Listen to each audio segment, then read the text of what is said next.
Hi, I'm Dr. Robin Miller for HealthDay. It's no secret this flu season has been brutal. The CDC estimates there have been at least 29 million illnesses, 370,000 hospitalizations, and 16,000 deaths so far. Why is this the worst flu season in years? Joining me now is Dr. Laruen Siewny, Medical Director at the Duke University Emergency Department. Thank you for joining us, Dr. Siewny. Hi, thank you. So, why are flu cases surging in the US this year?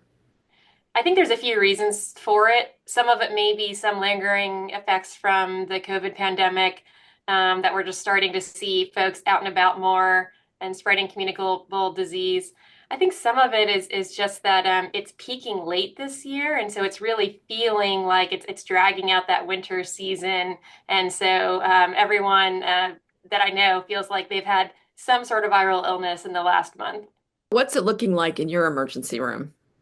The southeastern United States remains in the high acuity area for influenza, but actually, compared to last year, we have had fewer hospitalizations. Some of it is how you define how busy the flu season is. If you look at hospitalizations, those are a little bit down from last year, but if you look at overall emergency department visits, those have been high. Do you think we've hit the peak? We have hit the peak, at least in this area. It looks like the peak was around the first week of February. A couple weeks ago, we were seeing about 20 patients a day in the ED with influenza, and now it's down to about 10 to 15. So people can feel good that we are past that peak and starting to come back down.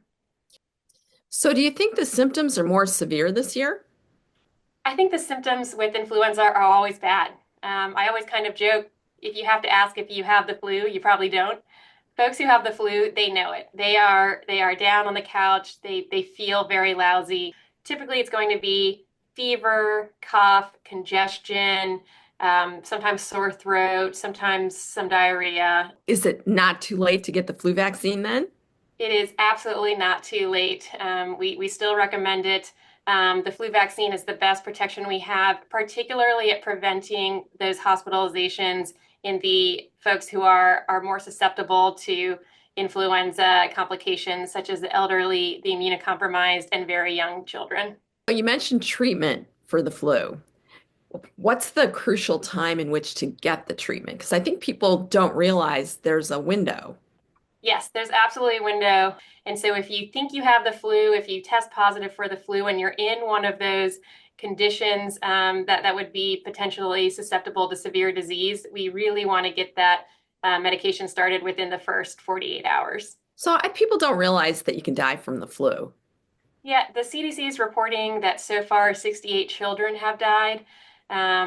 Certainly the elderly, particularly those 75 and older, and to an extent 65 and older, are also more susceptible to severe disease. Just recently, for the first time this year, flu deaths have surpassed COVID deaths, and so flu becoming serious is a very possible thing. When should someone call their doctor or come see you? The things that we really want to see in the emergency department are shortness of breath. That is going to be the number one for us every time. Confusion, severe dehydration, chest pain. Those are the things that I would kind of bypass urgent care and come to the emergency department for evaluation. So, if you got the flu and you got over it, are you immune for the rest of the year? The good news is, yes, you would not, if you've had flu A, you would not be able to get the flu A strain again. But every year we do see some folks who later on in the flu season contract another version of the flu, unfortunately.